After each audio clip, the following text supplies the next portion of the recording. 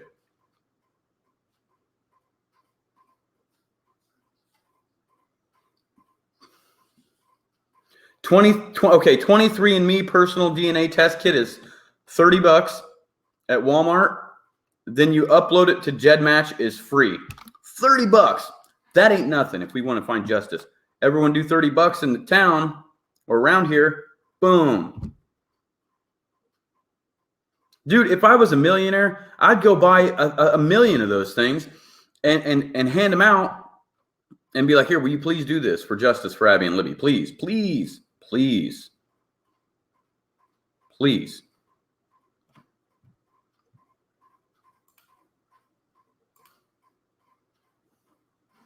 The bridge guy may be trying to befriend me. You know what? Bridge guy probably could befriend me. He probably wants to be my friend because you know what? I'm hot on his ass.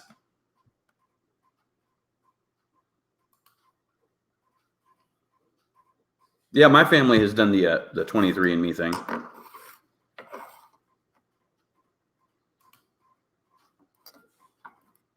I think the bridge guy has probably reached out to me and talked to me. I'm almost positive of that. What do you think? I mean, you guys think that the bridge guy has probably reached out to me because I make these videos right here in Delphi? I seem to think that he would. If there's one person out there that if I was the bridge guy and I was looking, and I seen this local guy that was a bounty hunter and was out there hunting me down and has a lot of popularity within the town, I would probably be like, you know what? Maybe I want to make friends with this guy and make him think that I'm not the dude. It's very possible. Yeah, he may be sticking close to me. But I'll tell you what, I don't have any friends. I don't have any friends. And Jess can tell you that. Jess, how many people do I hang out with? Just her and Sully. And Sully ain't even never been to Delphi. Well, I mean, up until he met me, you know, so.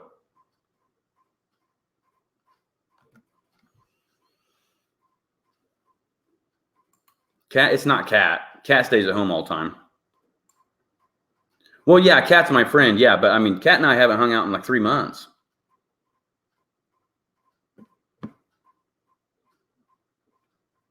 You know, I mean, realistically, I don't go anywhere, people. I'm here trying to make videos for you guys all the time. That's what I do. Is like I am just constantly focused every single day on what kind of video can I make about Delphi that I haven't just gone over and over and over and over and over, and I don't sound like a repeating record, and people are going to get bored with me and say, you know what, man, I'm sick of watching this dude because he talks about the same thing every single day. But you guys seem to want me to talk about that. Marcus is my cousin from Lafayette. I took him to the bridge, yeah. Marcus had never been out in the country. And my favorite person of interest is the person that no one has discussed.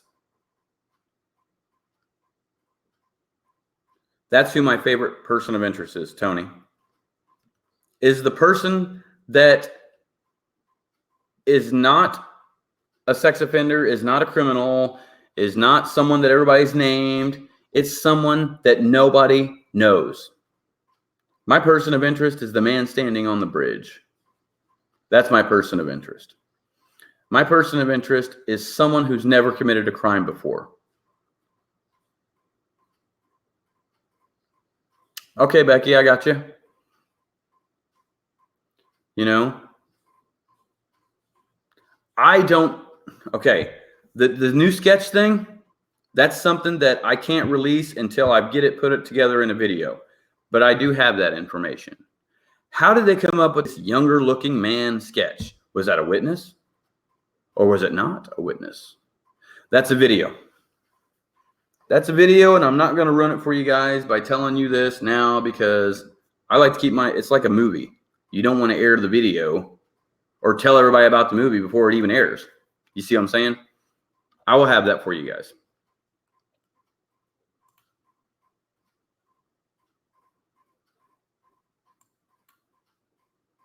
You know? I'm seeing your guys' stuff. Can I give a sketch of the person I think it is? Yeah. Okay. Yeah, I'll give you a sketch. It's a combination. It looks like sketch number 1 and sketch number 2. There you go. There's a person. It looks like both. Both. Appears younger than he actually is.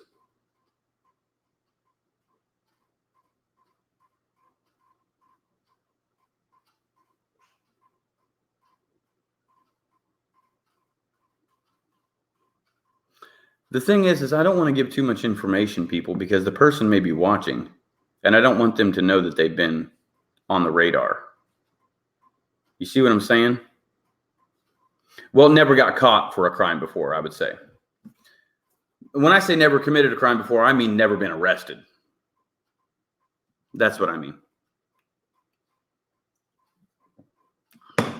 I have always thought that the motive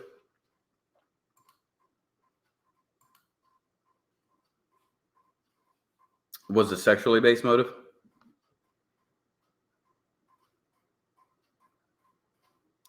But I'm not sure. This person looks like both sketches. Man, I kind of want to tell him. Should I tell him? What? My person of interest?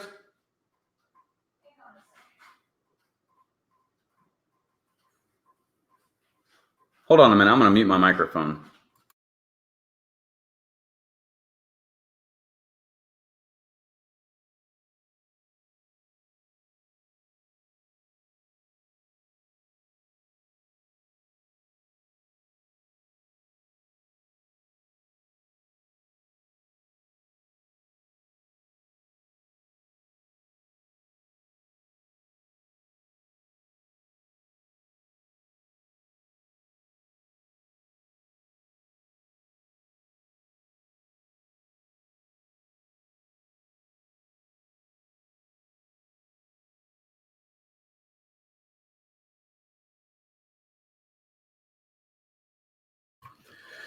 Okay, I'm back, and the decision has been made not to give the information. Sorry. There will be no hints because you know what? It's not fair to do because if the person's watching, the person will be tipped. And I don't want that. But I will tell you that this person looks identical to sketch number 1 and sketch number 2. Both of them abruptly moved out of the area, is in the general area, lived in the general area that I am talking about of East Delphi, you know, somewhere in between Delphi and Camden area.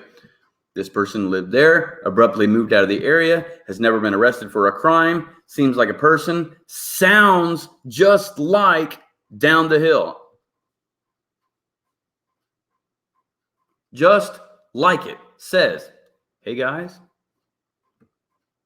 nature enthusiast.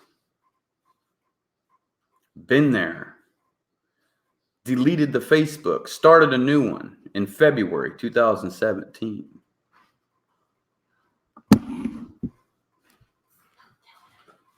I'm not telling him who he is. He doesn't know. He doesn't know.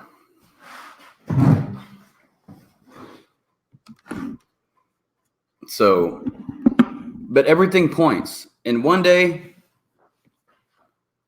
hopefully it all comes out that this is the person. But you know what? I've got a video already made about the person. Can't interview him because then he'll know. I don't want to tip this person off. What's their motive? I don't know. Sex, I think. This is nobody that anybody will name ever. I guarantee it. It's someone I know. It's someone that fits the age range. It's someone that nobody ever will find this person because you must know it. You guys will never know, ever. No one's ever going to guess the name. It's nobody that you've looked into. I promise you. I promise you. Promise you. Nobody will know. Guys, that's all I'm going to say. It's not any of these people that you're naming. It's not anybody local. It's not anybody that you found on the news. It's not anybody's Facebook that you've come across, because this person, the person has been tipped in. But see, there's more to the sex thing.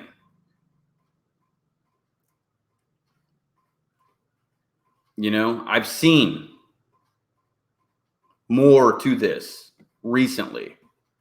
Okay. I have witnesses more to this recently.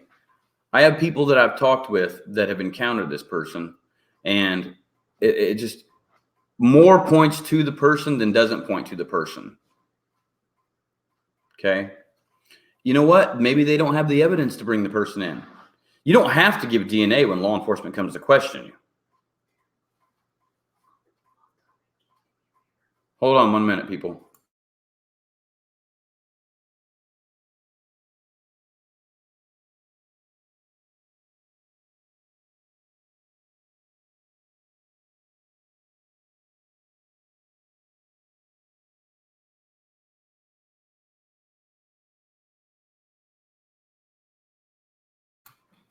Okay.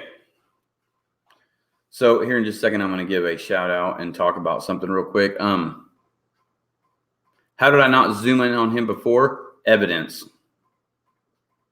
Because it's no one that I would have expected until the new sketch came out and the new information came out. That's why. That's why I have not zoomed in on this before.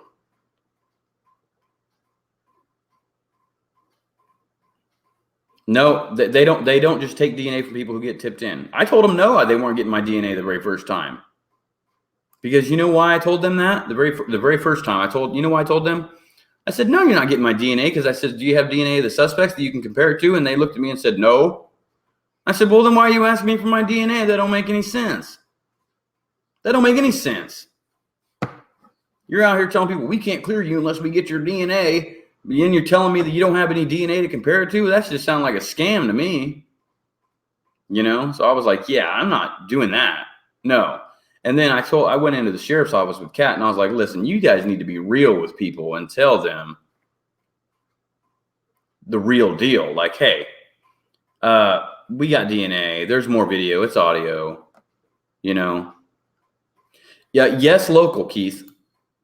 Local, yes. Person was local all the person's life, but no longer, which makes sense.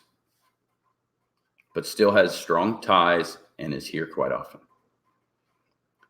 No, I would not tell anybody through email. Cannot tell anybody. I'm sorry. Couldn't tell anybody. That would jeopardize the investigation for sure. Okay.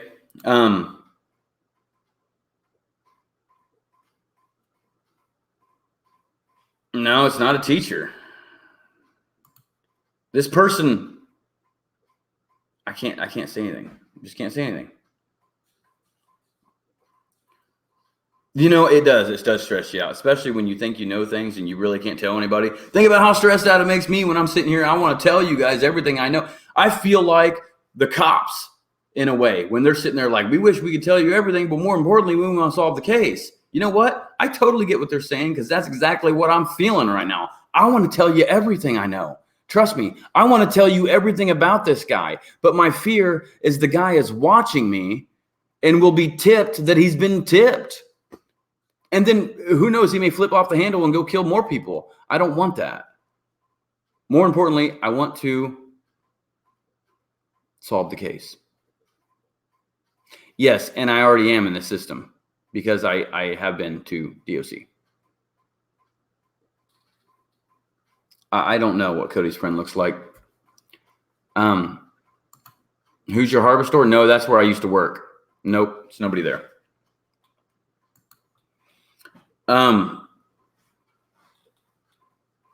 I will find the person that had the phone in possession. Okay, so also, I have not seen Derek Gottze's video. A lot of people said that Scott LaFond is the Delphi murder.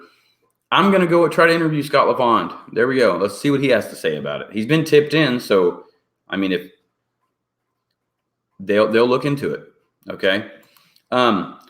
Also, if you guys haven't seen Jess's channel,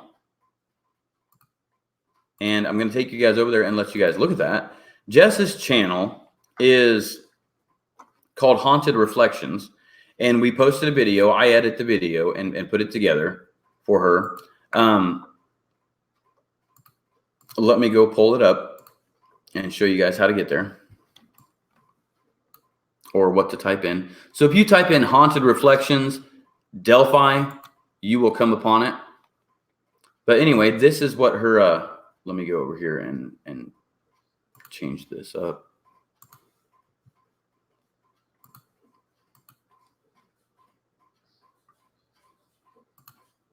Okay. All right, so let me, right here it is. Haunted Reflections, and that's her right there posting in the thing. Okay. So there we go. Jess's channel link is right there if everybody wants to. Go to Haunted Reflections, subscribe to her channel, and you guys can watch some videos that she's posting. She's done a couple videos on her own already. She's working on them now. She's learning. She's not going to be the big production like I am, and she wants to keep it that way. She doesn't have any commenting on the channel, and people are like, why not? Because she doesn't like the trolls. Okay, she's making a video on Laura Palmer. And that's the girl, the picture that was there? Yeah, from Twin Peaks. TV show. Okay, that was the picture at Story? What? That was the picture at Story? Yeah. Okay. So I'll play a beginning part of this video so you guys get an understanding on what kind of channel it is. Okay, so give me just a second. Let me go remove some of this stuff. And I want you guys to see the beginning of this video, and then you guys can go watch it on her channel. But this is going to give you a good idea on kind of what it's going to be about.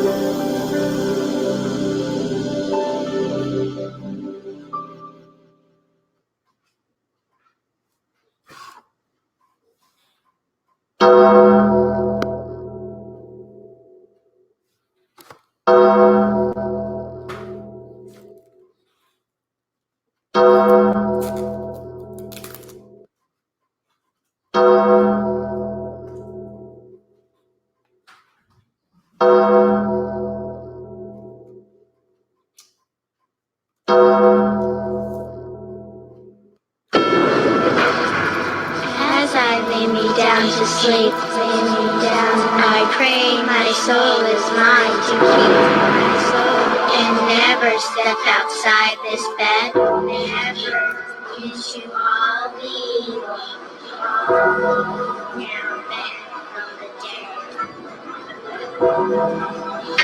Are you scared?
Okay, so I'm going to stop it there. And if you guys want to watch the rest of that, you need to go over to Haunted Reflections.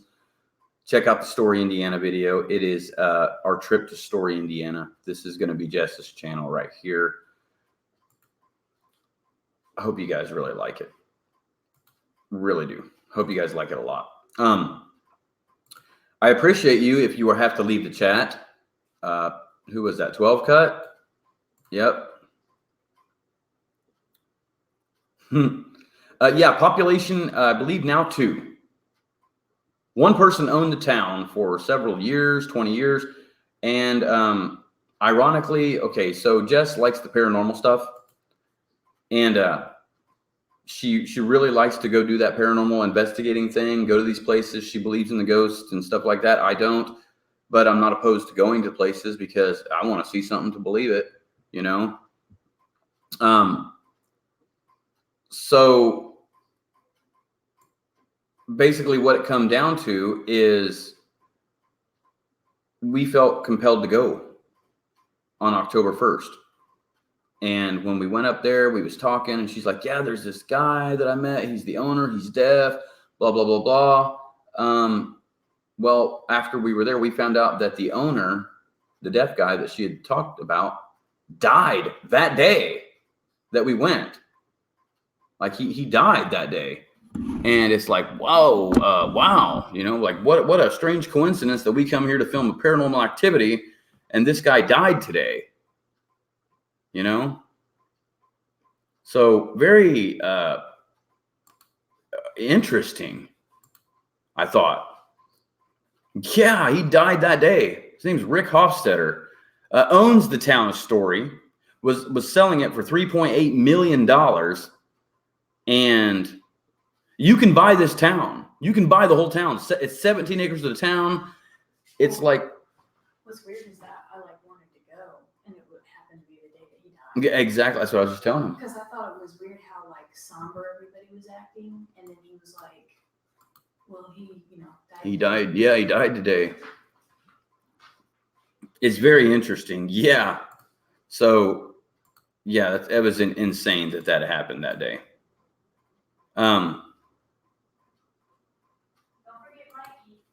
So Mikey O'Neill, okay, so Jess is going to be going live on her channel, probably talking with Mikey O'Neill about like Chris Watts and some other cases that other people want to talk about other than me. I'm not that dude. I don't want to talk about that stuff. So if you want to see more on other cases and stuff like that, go hit up Jess's channel. She really wants to discuss Chris Watts with Jess. They can go do that. I'm not into that. You know, so yeah. And Jess has a video where she's telling about her experience with Delphi. So if you type in Haunted Reflections, Delphi, you will get that video. She's talking all about it, how she felt about it. She's shy from the camera, really.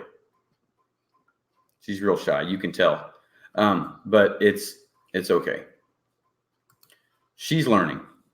She'll get more in tune with it. The more people that show up on her channel and the more conversation she has with you guys, she's going to get more in tune with how to react in front of the camera. It's not easy for everybody. Not everybody can just turn on the camera and be like, what up, YouTube? Facebook, Twitter, Instagram, wherever the hell you watching from? Not everybody can do that. I can. I can be an idiot on camera. Why? Because I don't care. I'm used to it. I mean, being on a reality TV show, how much more can you go with that? You get trolls all over there. Any speculation on why they wait 2 years to mention the vehicle? Yeah, because they didn't want the person to know that they knew the vehicle. That's what I think. That's what I think.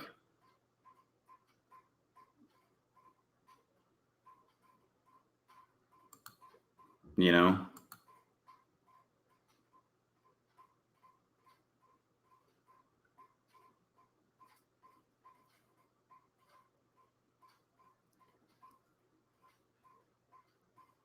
Oh yeah, if you guys try to share a video from my Facebook, I only share it to my friends. My personal Facebook's private. You have to share it from my fan page. I think that the bridge guys probably worked at the meatpacking plant, but that's about it. 93 watching and 40 likes. Ladies and gentlemen, hit that like button, please. Please hit that like button. Let me know that you guys like these videos. Make sure that you go over there and hit Jess's the like button on her page. You know.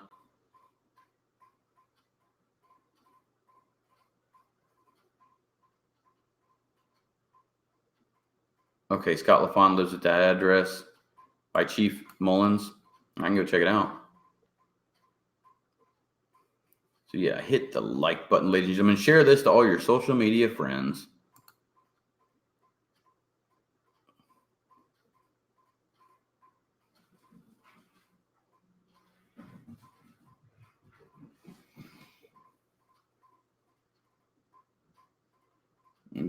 Cat chasing a ball. We need to talk, Jess. You know what? Jess can yeah, go interview some POIs. You know what? I will. I don't have a problem interviewing POIs. You know, I don't have a problem interviewing any POIs.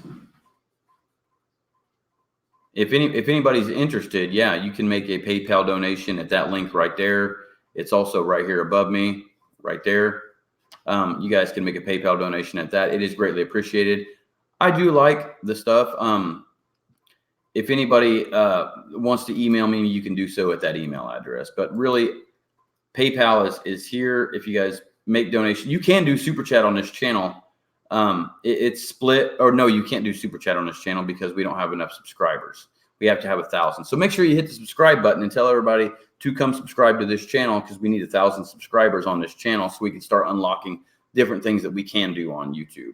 My channel, and guess what? It's the 6th on was it the 14th or 16th? 16th or 14th? I don't remember. My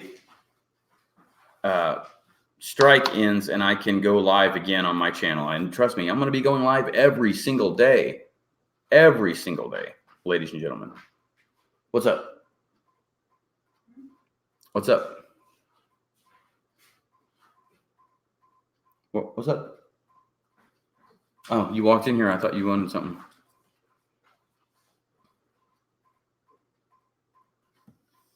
Oh, Jess has a PayPal account. If you go watch that Haunted Reflections video, you know what? I need to put her PayPal up there. Yeah, if you guys, that's her channel. If you guys are interested in Jess's channel, PayPal or whatever, or if you donate it to me on this tonight, then and you put for Jess, I'll give it to her. Okay. If you want to do that, I can do that.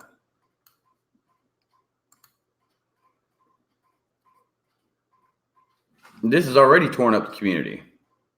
But yeah, Mama Bear, if you send money and you just put for Jess, I'll give it to her. I'll send it right to her PayPal or whatever. Hold on, let me just go get it. Right there.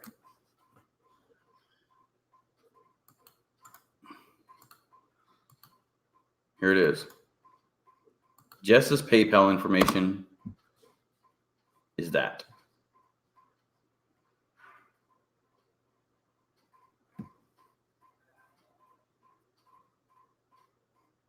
I will try to interview his son too. What? You see this comment that she's talking about, Scott LaFon? Yeah. I don't see it. Do you? Yeah, I'm looking at him. Oh, you got it? What are you talking about? Ivy's wanting to know if we can, Interview him? yeah. Oh, yeah, I don't know. Yeah, I don't know where it's at. It's in here somewhere. I'm not sure where it's at.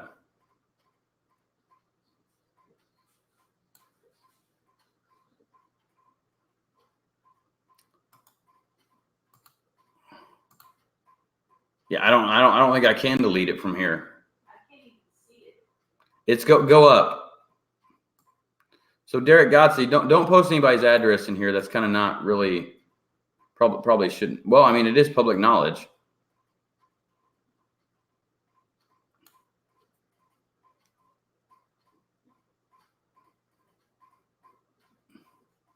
The one who knows, are you bridge guy?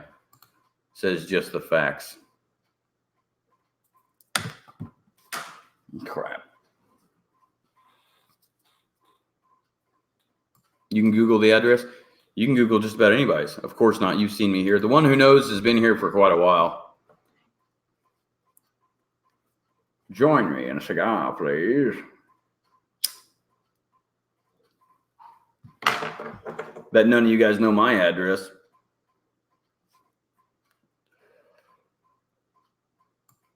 Can't just find my address. Why? Because I'm smart.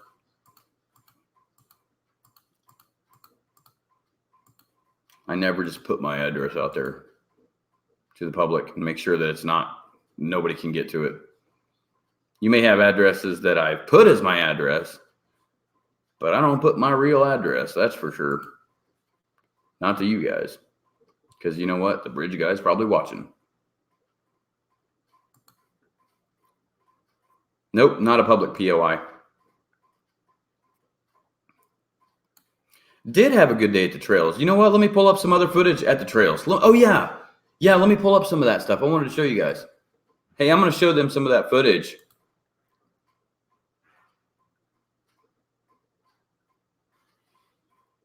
Where's it at?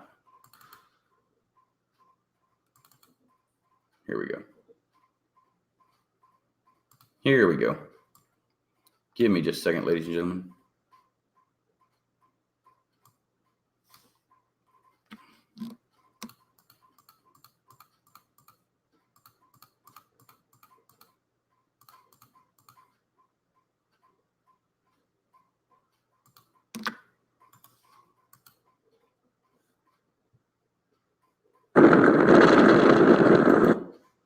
Okay. Go over here and change it over. Well, let's look at some of this stuff over here. This is Trailhead Park. Take a look at some of this footage, guys. I'm going to kill the audio on it.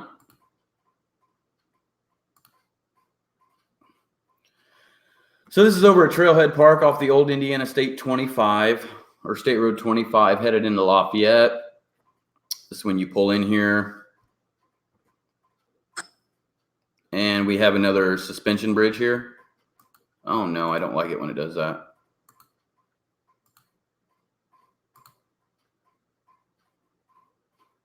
There's Jess walking across the bridge.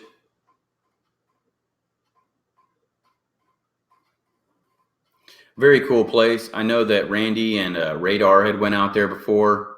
Very cool.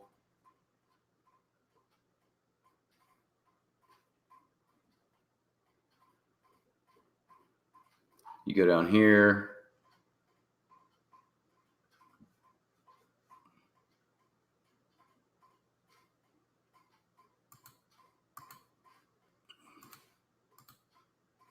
And that's what it looks like from underneath of that.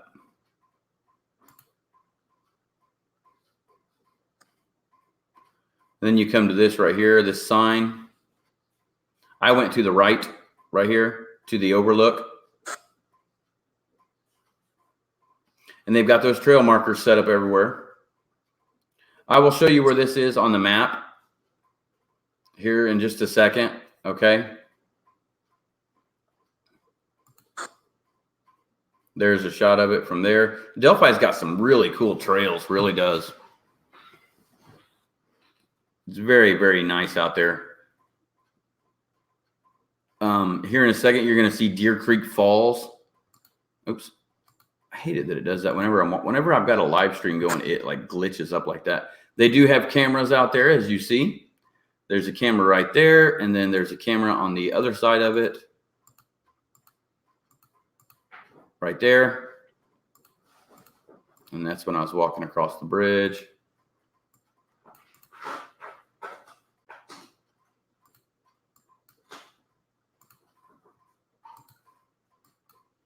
And it's going to glitch up on me again. All right. That was a cat. It was out there.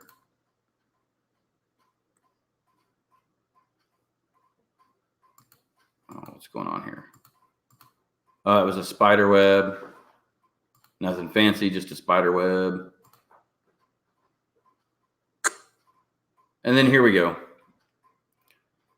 No, don't do that. I don't like it when it does that. Why does it glitch up like that when I'm live streaming? When I try to play a video that I've recorded off the camera. Don't do that. Okay, so I heard a train, and I was trying to get to the train so I could go show you guys another area. So this is under Highway 25 on the trail. Oh, wow, it's too blurry. There's another sign right there. Don't do that.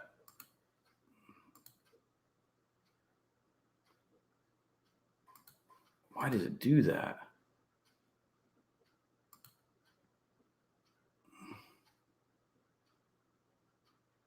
Anyway, so I heard the train blow right there. And I'm like, oh crap, I gotta beat the train. I've got to beat the train. And so I'm running down the trail and couldn't beat the train. And so what happened was this. Hold on. Look at that. That's another railroad bridge right there in Delphi. Cool, huh? No one's ever seen that one before on video. I don't think anybody's ever put that on video. Isn't that cool looking? That is neat looking. So that's another railroad bridge going into Delphi from Lafayette. Just wanted to get that on footage for you guys to see that. I think I'm going to go down there and spend a little more time and check that out.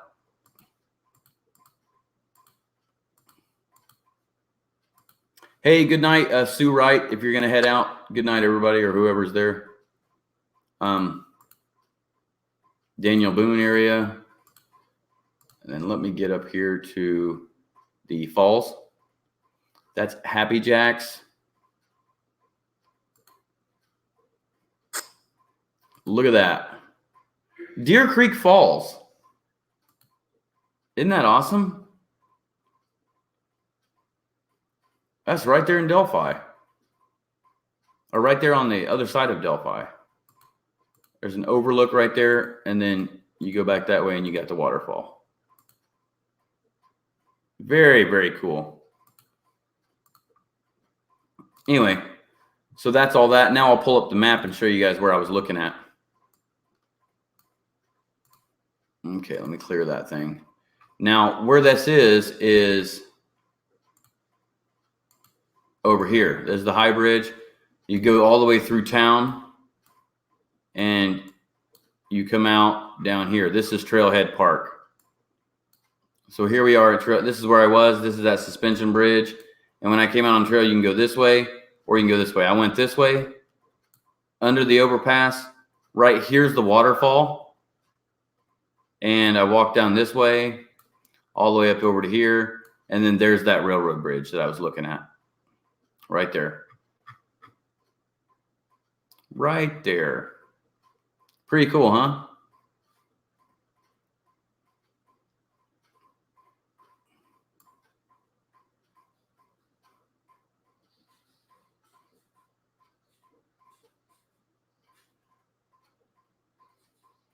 All right, ladies and gentlemen. So what's any questions, any other questions for me that you guys want to discuss? We can talk about just about anything. I mean, I'm here to talk. I'm here to talk because this is what I do for my life. This is pretty much my profession, is to talk to you guys. Thank you very much. With the person's CE for the PayPal donation. I'm not going to mention your name. Mikey said that she said hey, and she said that she really likes what you're doing, that you have the best game as far as all the Delphi people go. So That's awesome. she wanted me to let you know that you're doing a good job. Well, thank you very much. Shout out to me telling Jess that, hey, you know what? Got the best kind of stuff, best game as far as the Delphi coverage goes. I'm glad to hear that. That makes me feel good. I appreciate that, ladies and gentlemen. When you guys make those PayPal donations and you guys talk to me and you guys tell me how much you appreciate it, I appreciate it. I really like it. I like sitting here and talking to you guys for hours and hours and hours about whatever, because I want this case solved probably, I wouldn't say more than anybody, but I think my heart's in it more than anybody on YouTube, other than Randy. You know, I think my heart is really in on this.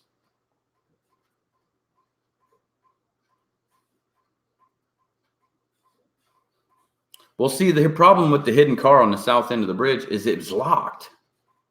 The gate was locked.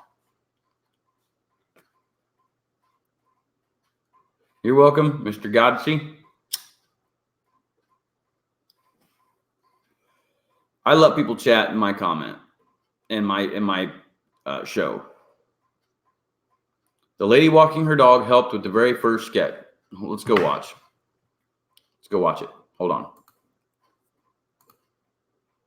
This is why I'm telling you guys this.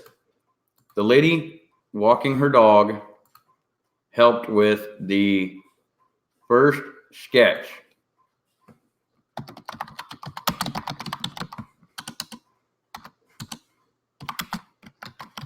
This is why I'm saying that. Type in Delphi sketch 2017. It's the top video that comes up. And let me go pull it up for you. Good night, Mama Bear. You go teach them kids how to be good kids and not bridge guy kids. Teach them the importance of being good. So here we go. Check this out. Let me kill the map. This video right here. See if you can hear it and pay close attention, because it is kind of hard to hear. Make sure you turn your volume all the way up, ladies and gentlemen, and listen to this.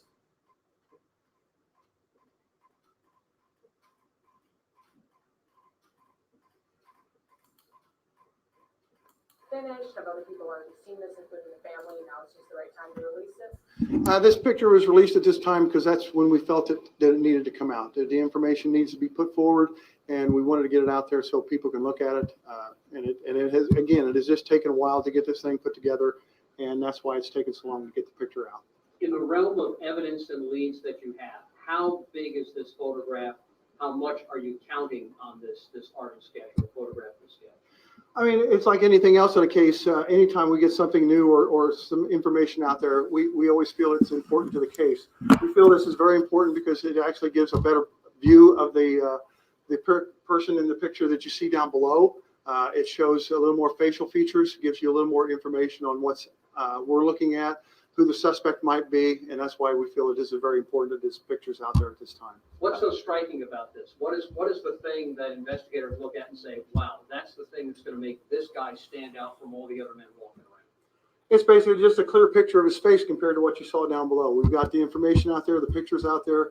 Now we got this composite that we feel that is the same. We feel it is the same person, and we just want to make sure that people realize that that picture is this person.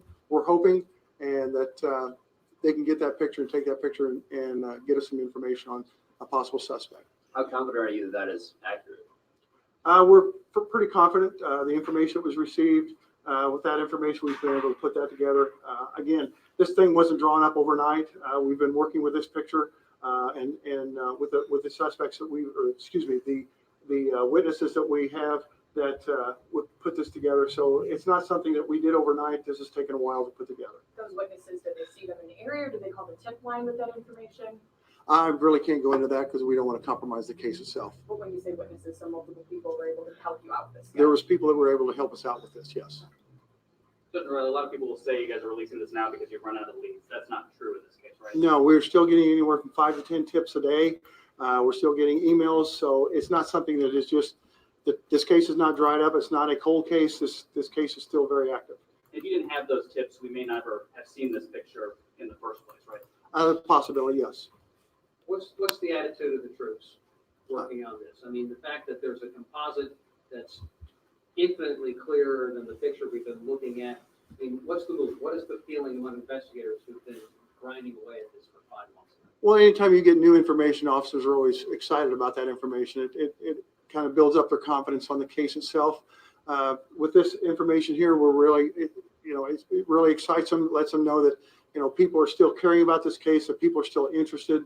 And when we can get somebody to come forward with more information, if we can get a name or at least a location of this subject, that would be great. But officers have never really gotten down on this case. I think they've frustrated maybe, but as far as solving this thing, it's something that's we've always felt like we're going to solve this case. Who made the sketch? ISP, did you guys bring somebody specific in here to talk to those witnesses to come up with the exact look of this person? It's basically just been a combination of all the departments have come together and we put this composite together. In the release, you talk about not to focus on the hat. It might not be accurate. Can you talk a little bit about that so people at home know why? Well, if you see the original picture down below, it appears that he's got a hat on that's got the flaps down over the kind of down over the face. We want to make sure that you focus on the picture. We want to make sure the face is what you're looking at and not to worry about the hat. Even though that hat is not quite the same as the one in the picture, we want the facial features is what we want you to look at. If someone did recognize this person, what should they do? They can call they can call the tip line or they can email us. In the release, you mentioned some of exactly like his hair color and things like that. Can you talk about that information you put in the release right now? Basically, the hair color is a reddish brown. She was, or the person was not clear on the color of the eyes, but the person said it was definitely not blue. She was the person was very obvious that it was not blue eyes, but they did mention that they were not clear on which color it was. So there are people out there who are sure that they saw this guy walking around that day and they helped you out. Is that fair to say? Okay. Pretty much that's what it is, yes. Those people come forward right away, or did it take a little bit of time for those people to come forward? It's been a while. It took a little bit. People are scared or afraid to be recognized by the subject. So it just takes a while for these things to happen. Like I said, the picture didn't come overnight. We've been working on this for a while. Do you think this guy's still around the Delphi? Okay. So if you heard what he said there, he said a few things. He said she, okay, the person's afraid of being recognized by the subject.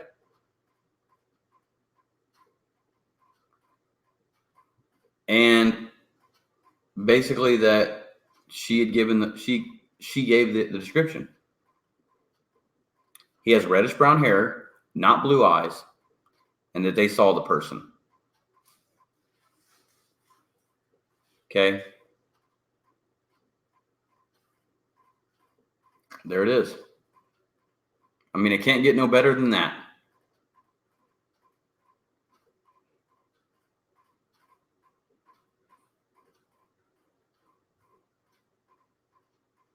Yeah, he said she. That's the lady walking her dogs. She's the one that gave the description for this sketch, along with flannel shirt guy.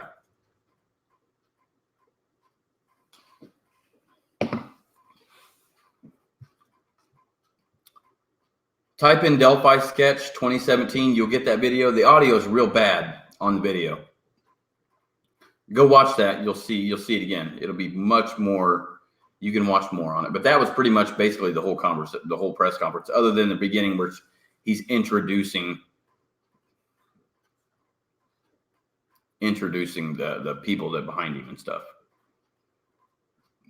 You know, any arrests soon? I think that there probably will be. Yeah, now she's moved. I think there will be an arrest soon. I really do. I think that there will be an arrest soon in the Delphi case. I'm hopeful anyway. Which one do I think is the right one?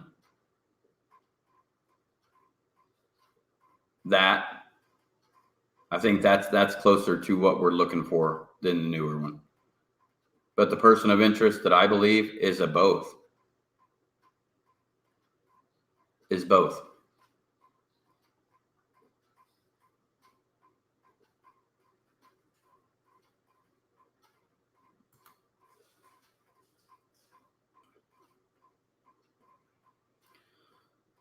I think that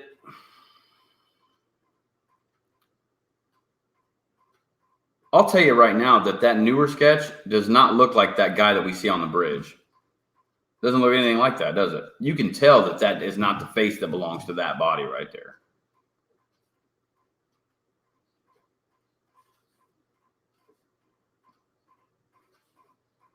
Why was he covered? What do you mean? Why was he covered? I'm not understanding what that means.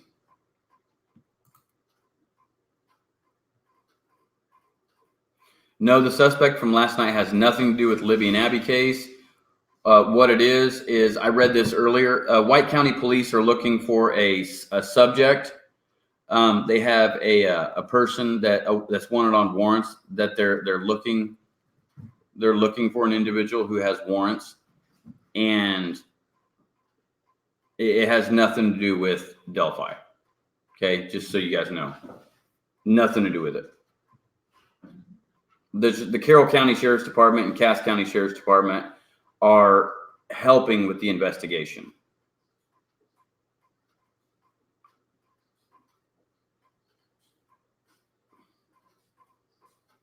I'm checking out your guys' Facebook messages if you guys have messaged me. I'm just checking to see here real quick.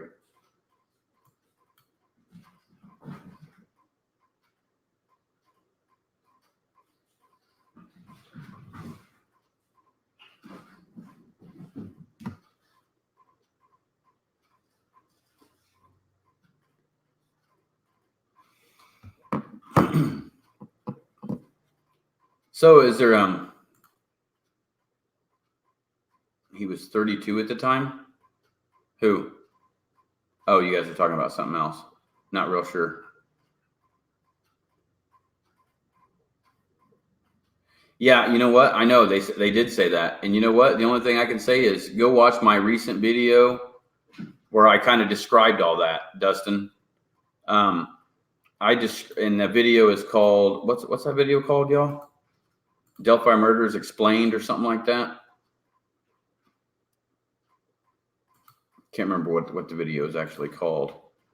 Hold on.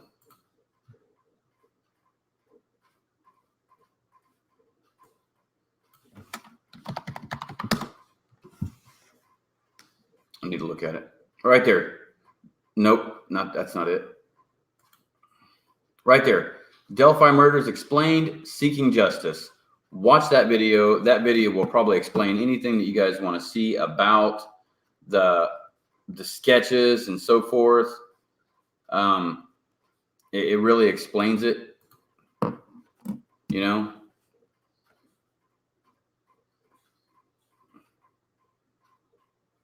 I mean, hell, I could play it right now if you guys wanted to.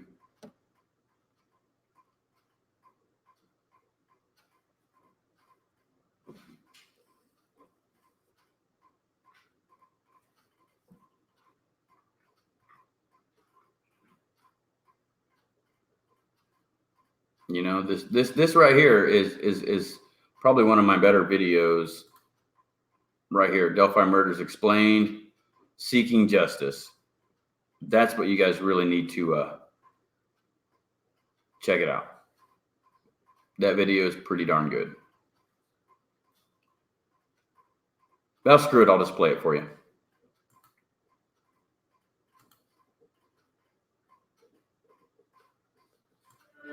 Opportunity is defined as a chance for advancement, progress, or profit.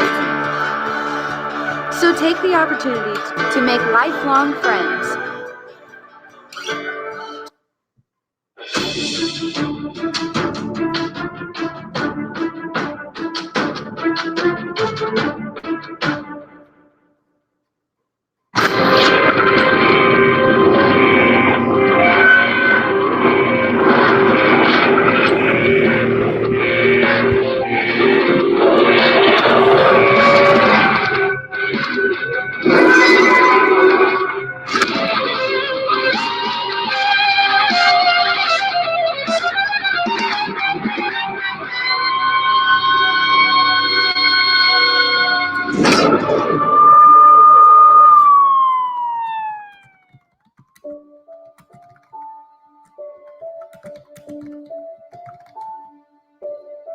But Liberty had the presence of mind to turn on her video camera.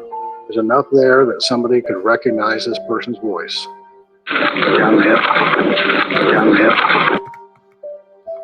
The image that you see there of the suspect, that came from Liberty's phone. This young lady's a hero, there's no doubt. To have enough presence of mind to activate the video system on her cell phone. The FBI plays an important support role in this investigation. We have more video. We're not releasing it. It's germane to our investigation. If you're watching, we'll find you. We've never had this before. We need to get the murderer of Liberty German and Abigail Williams into custody sooner rather than later.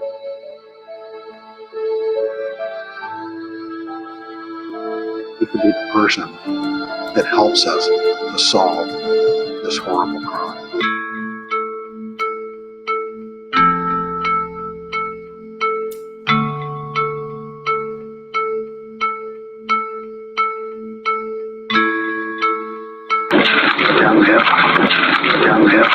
It's the voice that echoes.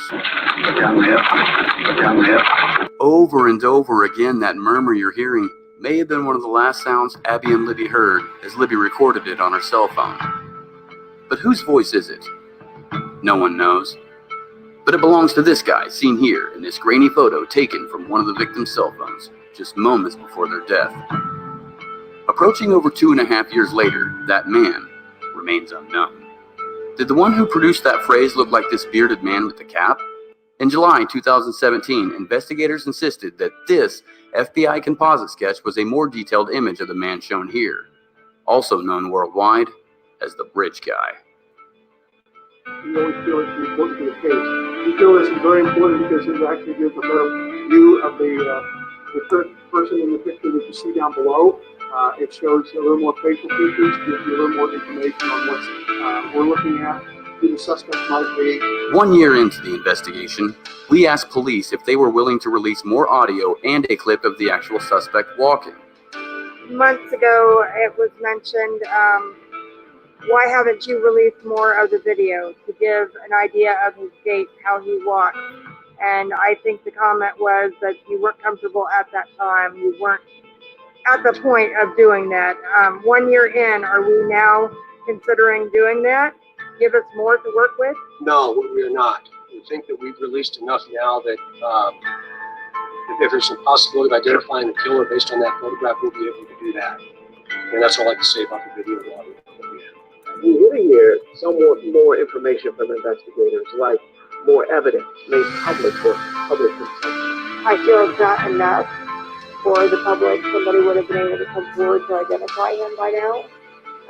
So I think if they release just a bit of that video, you know, give us an idea of his stride, his gait, that he have a limp, for instance, you know, it would help somebody maybe be able to say, you know what, I do know that guy.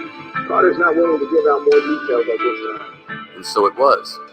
The clock slowly fades into another minute, another hour, and eventually another year, with the reward reaching over $250,000 and over 45,000 tips. Still, no arrests have been made. Then, in April 2019, law enforcement announced a new strategy. They called this the New Direction. We believe you are hiding in plain sight.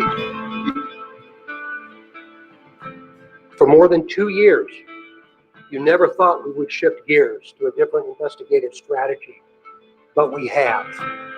Additional audio was released of the suspect's voice. The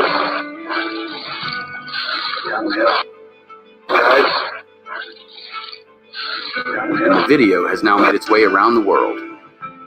Since the crime, we've seen these guys, who many claim are the most notable persons of interest. But as time went by, none have been charged with the crime. Police believe the person responsible for the murders of Abby and Libby is living amongst the Delphi community. The most stunning piece of evidence in the new direction was this: a new sketch of the suspect. This sketch depicts a younger-looking man between the ages of 18 to 40. So what about the original sketch released by the FBI in 2017?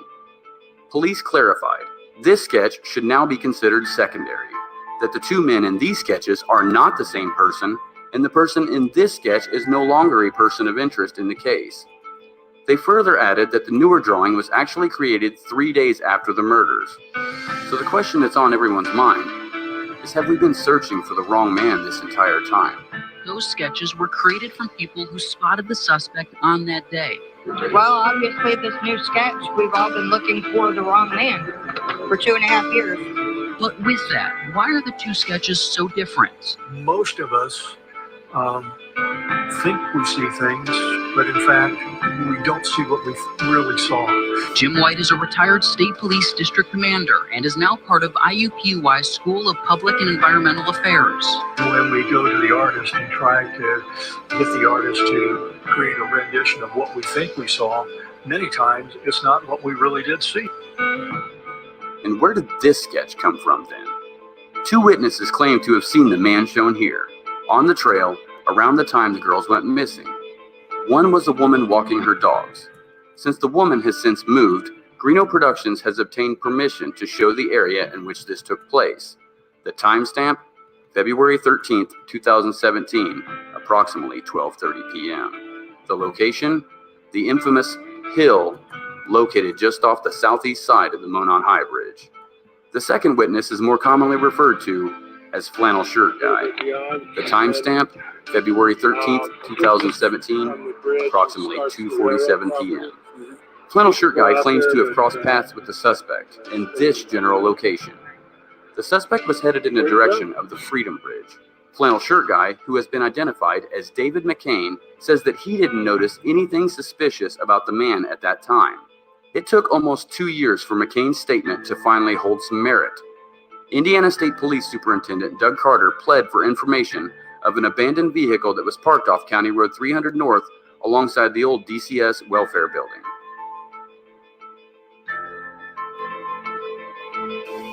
We're seeking the public's help to identify the driver of a vehicle that was parked at the old CPS DCS welfare building in the city of Delphi that was abandoned on the east side of County Road 300 North next to the Hoosier Heartland Highway.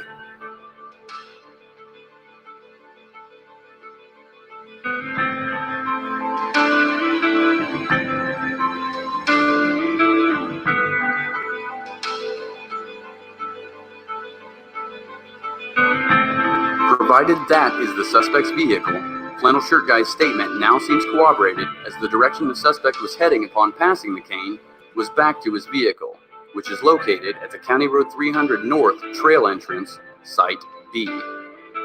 If the suspect parked at this location, then it would show that he had premeditated this attack. This is the general parking area for the Monon High Bridge Trail. The suspect parked here because he knew that this was an area that majority of people would never enter from. He could remain isolated and away from potential witnesses that could identify his vehicle. It also seems more so premeditated due to the fact that the suspect was seen on the south side of the bridge over an hour prior to when the victims arrived. This indicates that he was canvassing the area, planning a calculated attack. He was engaged in conversation with the woman walking her dogs while standing on the hill. Ironically, that is the same hill the suspect can be heard ordering the girls to go down during the abduction portion of the crime.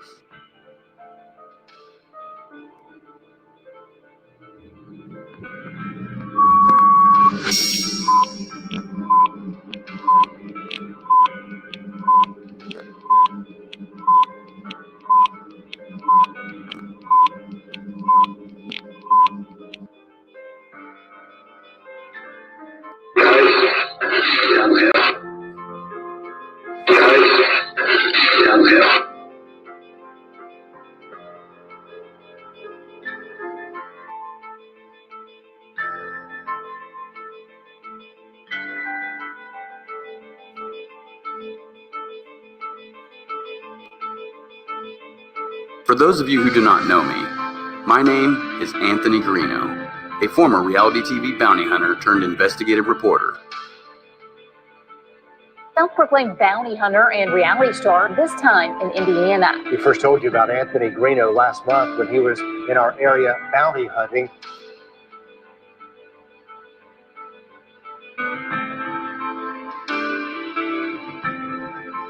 Now, according to this convicted felon's Facebook page, he is back in Indiana and is working with the local sheriff's office and the FBI to track a killer. 14-year-old Libby German and 13-year-old Abby Williams disappeared while hiking. They were later found murdered in the woods about 70 miles outside of Indianapolis in February. The Carroll County Sheriff's Office tells us Greeno is working with them and is not responsible for creating more rumors over the killings.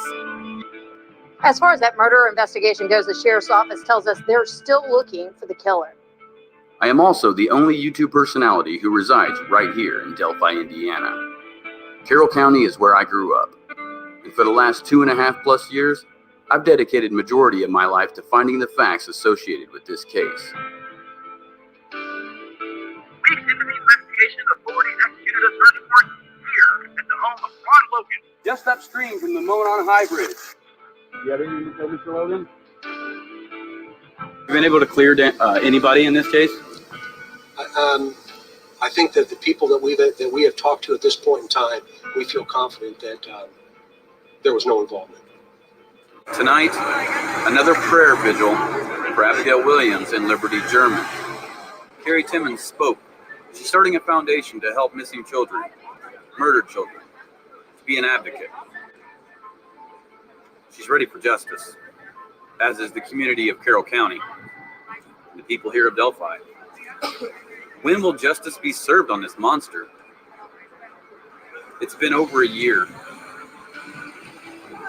And today, this Valentine's Day, is not filled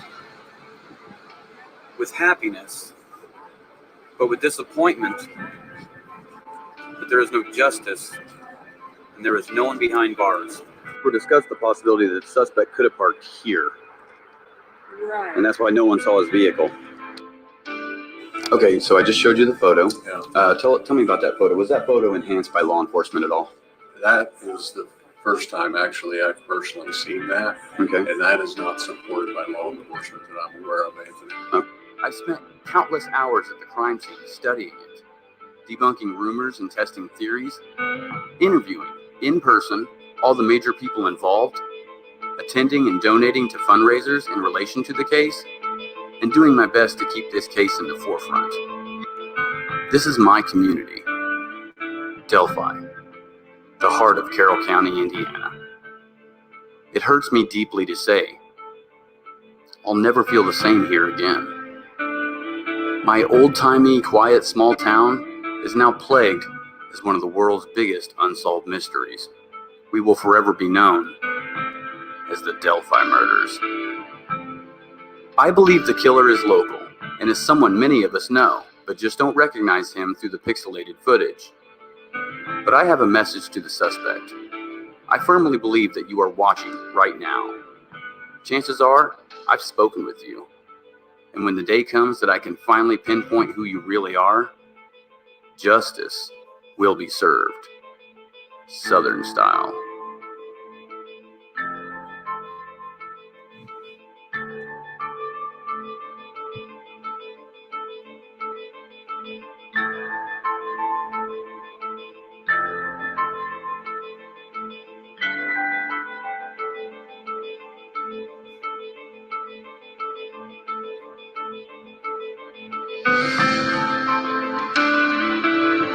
We are following breaking news tonight out of Indiana. Someone has murdered 2 girls.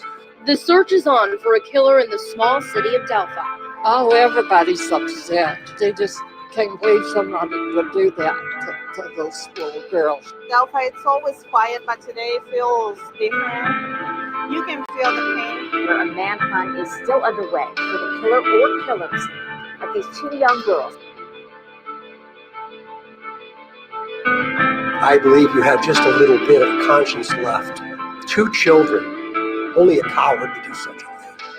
2 years into this massive investigation, the multi-agency task force shocked the city by releasing this sketch of the new suspect.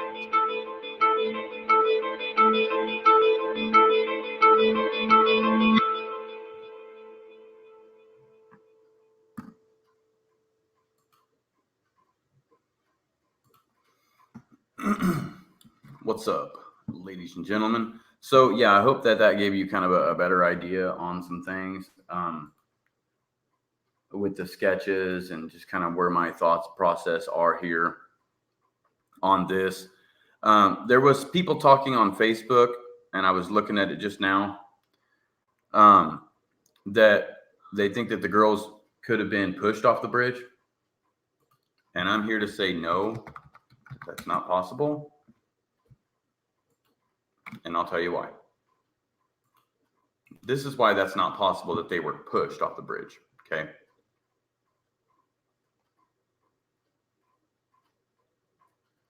Give me just a second.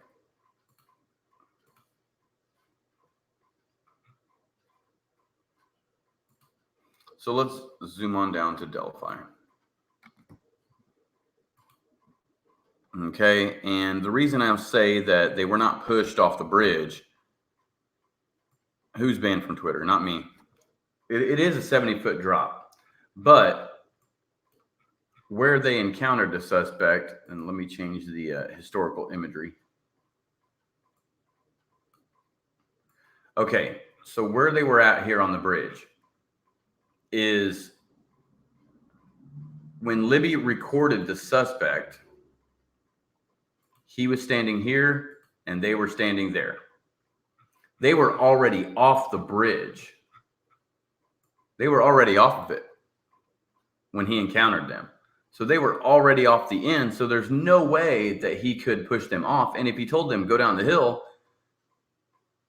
even if he pushed them off right here, it's just about 10 to 20 feet down. It's not far. Okay. It becomes higher once you get to the bottom of the hill. Right here's approximately probably 50 foot right here. You get down here, 70 foot right here, 70 foot down to the bottom. Right here, 50 foot. It goes down another hill here. So about 50 foot, 20, 30 foot, 50 foot, somewhere right there. Did not push them off the hill or push them off the bridge down here. Okay.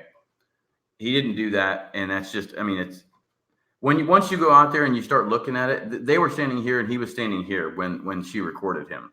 There's no way that he could have pushed them off the bridge and then told them get down the hill.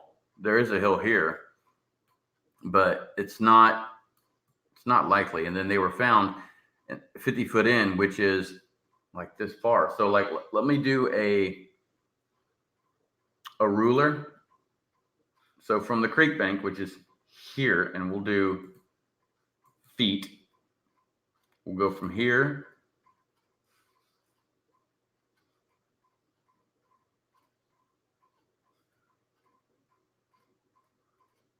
roughly 50 feet right here.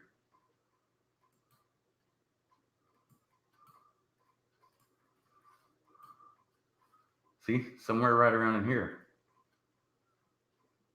Right where I was standing in that video. Right around in here. So 50 foot from here. All right, so there's 50 foot. So there's a marker right there. So let me go ahead and mark this. So we've got here, and I'm gonna label this as 50 foot. Okay. So there's 50 foot there.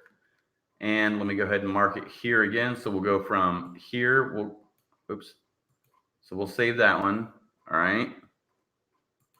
And we'll do it again. And we're going to see if we can. Hey, what's up, Kat? We're going to see if we can go 50 foot from here again. Dang it.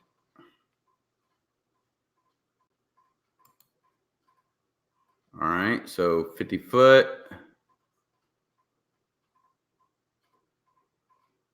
Somewhere right along here. Okay. And we're going to label. So there, we'll just save that one like that. And we'll do it again from the creek bank here.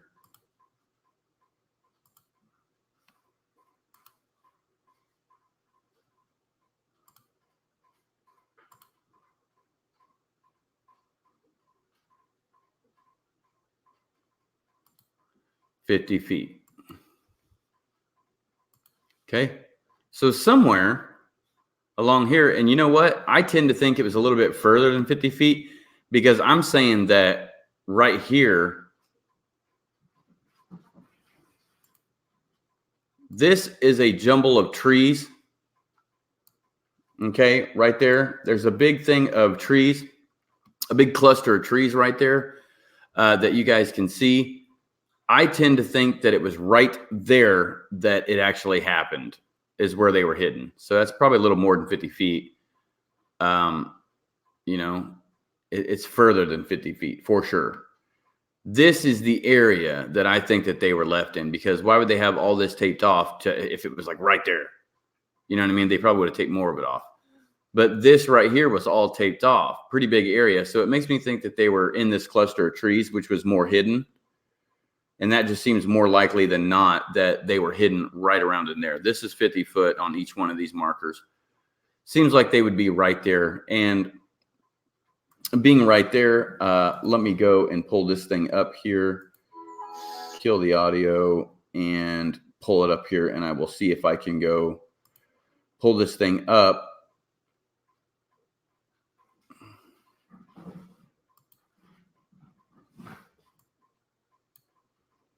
Okay. So this is the area that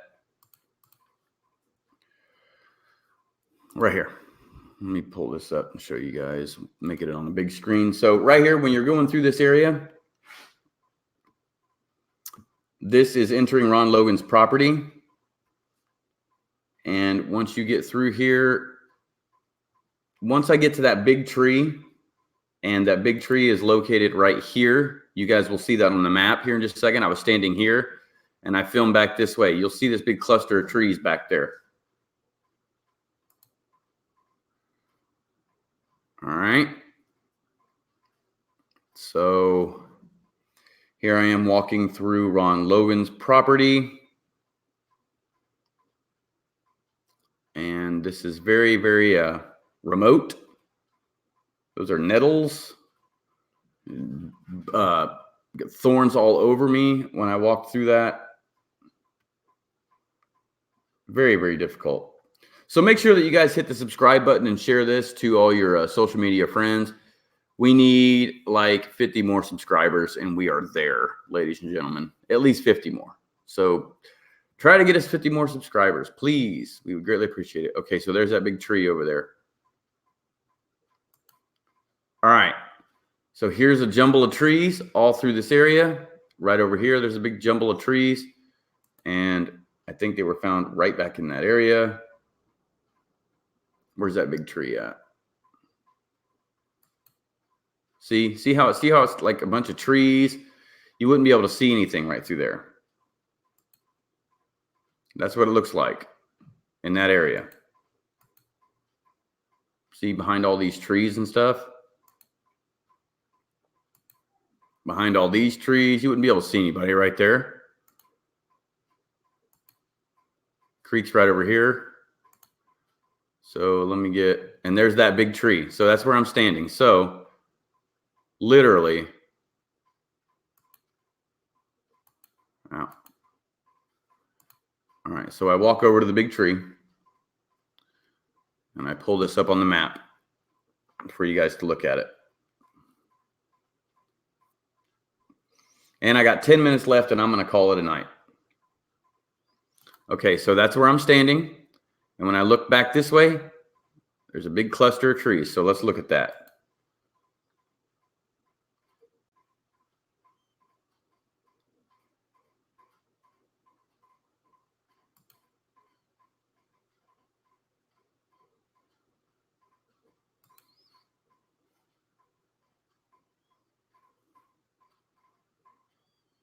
You know what? We do have that video. That video is still here on you know what? I've got that video, the timestamp. All right. So here we go. See all the trees and stuff? So 50 foot in. Believing it's right back in there, ladies and gentlemen, is where they were found. Okay. So now I'll go pull that video up and show you guys what it looks like. But anyway, right back in here is probably where they're going to be found. And we do have video with the crime scene tape. You see how many trees and stuff there are? That would be very, very difficult to see anybody through there. And then that's where I left the area. So yeah, so we'll type in Delphi timestamp, and we had a picture. There it is. We had a picture up of that area.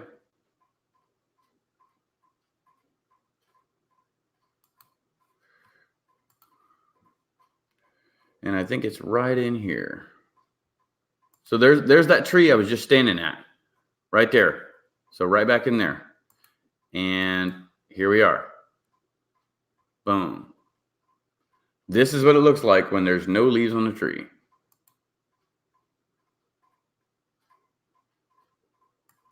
See?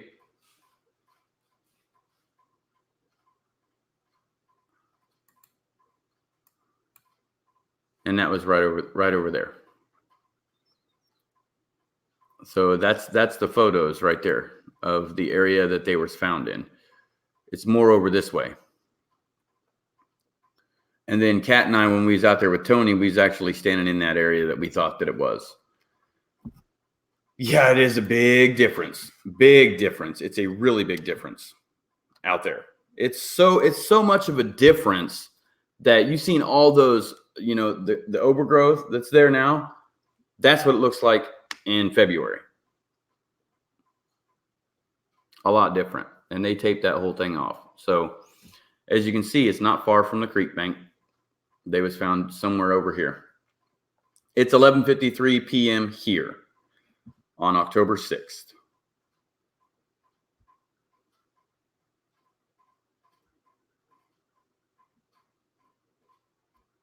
Very discreet with videoing the place that they were found. I mean, not really. I mean, I don't think that we were discreet about it. Let me go grab the video with Tony and pull that up and show you guys a little bit more there. We need 40 subscribers to hit 1,000, ladies and gentlemen. 40 subscribers. That's all we need.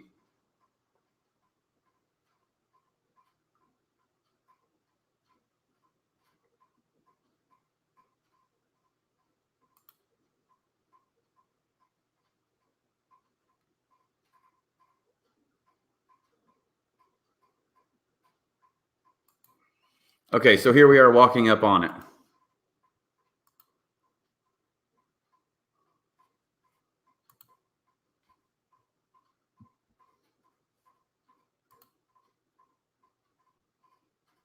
So this is going to be the area. We got 3 cameras going here. Again, this was taken in August or September last year. All right, so we think it's up here in this cluster of trees, just right off the bank. It's not very far. Right up in this general area. This is where we believe that this is the middle of that area that was taped off. Okay, where I'm standing. See these trees and stuff? It's like you're in a cluster. This is where all the trail cams were pointing at the area, at this general area. There's a walking path here. There's a walking path that goes up here and goes straight up to the cemetery. You know what? Just the facts. I could talk about Delphi all night long. See the paths? There's a path right there, and it goes up through here, and it goes right up to the cemetery. And I actually take that path on the escape route. So see, Tony's looking around the area. And that's what Kat's talking about right now, that we're on a private property. And this, he's talking about, this is a walking path. and right there's the the creek, and then right there's a walking path. Now, leaving that area right there, I walk back up to the cemetery. Straight from the kill zone. See the path? See the path I'm on right there? There's a path. There's a path that goes there to the right. There's a path right there. This takes you straight to the cemetery. It's a path. It's a horse path. Look at that. And it's steeper than what it looks on the video. Trust me. And you guys kind of probably seen that in the video the other day. So yeah, share this video out because we need 40 more subscribers, ladies and gentlemen. I just checked. This is very rough terrain through here. So when you're running out through this, you'll notice the walking path. Yeah, this is straight north up towards the cemetery, and it eventually will lead you right there to the edge of the cemetery and Ron Logan's property. This is Ron Logan's property, by the way, right here. You have to go up and around and down through here. But anyway, once you get over this hill right here, it's pretty much, it's no big hills from that point on. But you have to go up that hill right there in order to start moving around a little bit easier. But once you get up that, it's not as difficult. It's more flat ground. So see once I got up that big hill, now we're getting up there and we're almost to the cemetery. The cemetery will be just right up here a little bit further. We go around this. There's also a trail that goes around this thing on the other side. The cemetery is directly to my left almost. See that path that goes to the right there that we just passed? Boom. Now we're at the cemetery and Ron Logan's property. Cemetery's right over here. Cemetery's right there. Right there's that gate to the cemetery on the left. And then this is Ron Logan's property, and the cemetery is right there to the left. Right there. So right there's the cemetery. That's how easy it was, ladies and gentlemen. Very easy.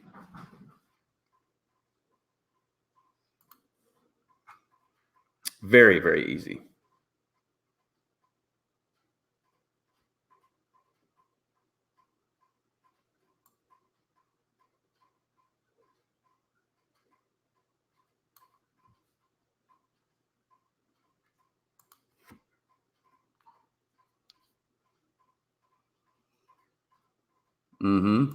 You're right about the adrenaline thing. But ladies and gentlemen, I got 1 minute left, and I just wanted to say, subscribe to WKAT. We need 40 more subscribers. Make sure you share this to all your social media outlets, Twitter, Instagram, Facebook, wherever you want to share it to. Encourage people to look it up and watch our videos. Again, I found the cell phone out there near the area where the bodies were found. If anybody knows who that cell phone belongs to, contact me. I have that cell phone with me, and we'll pull that back up. The photo that was on the cell phone, and show it one more time. So whoever owns this cell phone, contact me. And if you give me the password, I'll know it's yours. But anyway, so I took a picture of the screen that's on the cell phone. That's the screen that's on the cell phone. If you can tell me what kind of cell phone you have and prove what kind of case it had and what kind of cell phone it is and who you are, and you provide me with the screen lock and I can unlock it, I'll give it back to you. But thank you very much, ladies and gentlemen, for joining me here today. If you want to make a PayPal donation, you can do so right there. If you want to send me an email, you can do so right there. My channel is called True Crime Investigates. I'm posting videos over there all the time. Join WKAT on Facebook, and we cannot do the super chat thing right now until we get the 1,000 subscribers. Other than that, ladies and gentlemen, you can email Michael J. Cat at mrcat420@gmail.com. And I would say on that note, everybody,